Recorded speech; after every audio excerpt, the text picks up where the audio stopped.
T20 world cup 2026 का final किसी महामुकाबले से कम नहीं है। भारत और न्यूजीलैंड जो प्रबल दावेदार थे, टूर्नामेंट के शुरुआत से ये दोनों टीमें प्रबल दावेदार थी।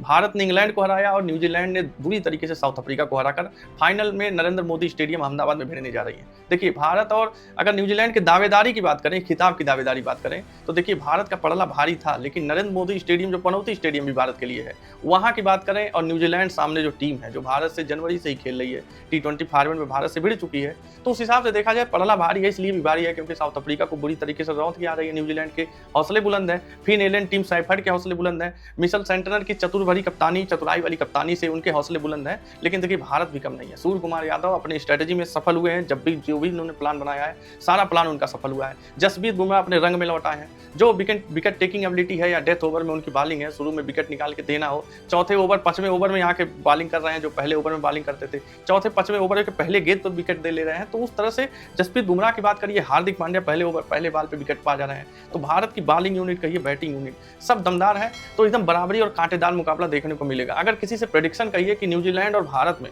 कौन जीतेगा, कौन सबसे प्रबल दावेदार है, तो कहना देखिए प्रैक्टिकली पॉसिबल नहीं है कि कौन किसको कह देगा कि कौन प्रबल दावेदार है, क्योंकि देखिए दोनों इस समय बराबरी के नाव पे सवार हैं। बराबरी के नाव पे इसलिए भी सवार है कि अगर भारत की ताकत की बात करें, देखिए भारत की ताकत है बल्लेबाजी। पहले तो भारत की ताकत है अभिषेक शर्मा और पावर प्ले की बल्लेबाजी, लेकिन Abhishek Sharma out of form है। लेकिन उसके अलावा संजू सैमसन और ईशान किशन ने बेड़ा उठा लिया है। कहीं भी अभिषेक शर्मा 0 पे आउट हो जाए, 10 रन पे आउट हो जाए, कमी नहीं महसूस होने दिया है। संजू सैमसन की बात करिए, ईशान किशन की बात करिए, दोनों ने अभिषेक शर्मा के खराब फॉर्म, तिलक वर्मा के खराब फॉर्म, या तो किसी और बल्लेबाज का न चलना, गेंदबाजों का ज्यादा एक्सपेंसिव हो जाना, कोई फर्क भारत को पड़ा नहीं है। जीत हार के उसमें कोई अंतर नहीं आया। भारत जीतती आई है साउथ अफ्रीका के खिलाफ। इकलौते मुकाबले में भारत सिर्फ हारी थी।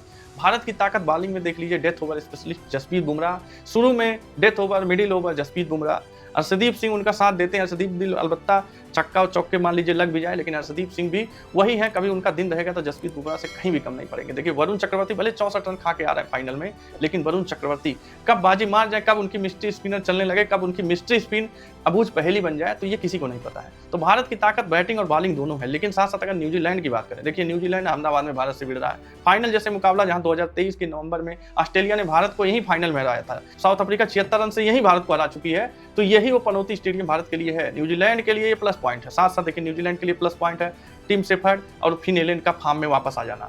पावर प्ले की जो लड़ाई होती है, अगर भारत के पास अभिषेक शर्मा, ईशान किशन और संजू सैमसन जैसा विस्फोटक बल्लेबाजी है, तो उनके पास Finn Allen, Tim Seifert, Sachin Ravindra जैसे भी उनके पास भी बल्लेबाजी है जो फॉर्म में है, लय में है। फाइनल से पहले दोनों टीमें लय में आ चुकी हैं। तो ये दोनों ताकत की बात। तो देखिए अगर पिच की बात करिए, यहाँ लाल मिट्टी की पिच होती है, तो जो जीतेगा टॉस वो पहले गेंदबाजी करेगा। लेकिन अगर भारत की हम पुरानी बल्लेबाजी की बात करें और भारत के बल्लेबाजी की अब लय की बात करें, तो न्यूजीलैंड अगर टॉस जीतेगा तो पहले वो बैटिंग चुनेगा, क्योंकि देखिए अलबत्ता उस पिच पे पहले गेंदबाजी करना ज़्यादा जरूरी होता है। जीत हार का ये तय करता है रिजल्ट।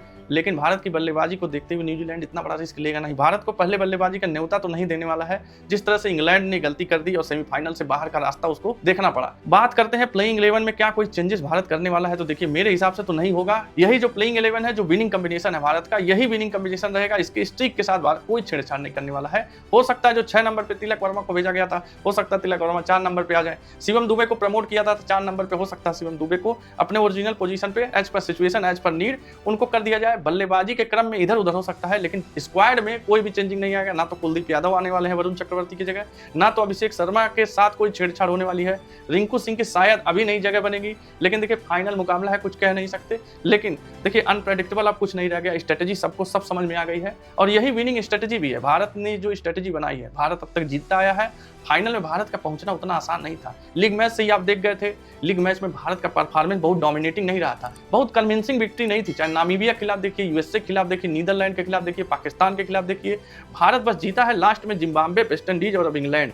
तीनों मैच भारत जीता है। उस तरह से भारत जिस तरह से पटरी पे आया है, तो जो स्क्वाड भारत ने पाया है, उस स्क्वाड से अब कोई छेड़छाड़ होने वाली नहीं थी। उसी स्क्वाड में संजू सैमसन भी प्रचंड फॉर्म में वापस आ गए हैं। तो देखिए भारत महामुकाबले के लिए तैयार है और शायद न्यूजीलैंड रोक नहीं पाएगा भारत को। देखिए भारत लगातार इतिहास बनाने वाला है 2024, 2026 और लगातार 2 T20 वर्ल्ड कप जीतना, और साथ साथ भारत एक इकलौती टीम होने वाली है जो 3 T20 वर्ल्ड कप का खिताब जीतेगी, क्योंकि यही न्यूजीलैंड टीम है जो WTC फाइनल में भारत को हराई थी, लेकिन यही न्यूजीलैंड टीम है जो चैंपियंस ट्रॉफी में भारत से मात भी खाई थी। तो न्यूजीलैंड को बचना होगा भारत से।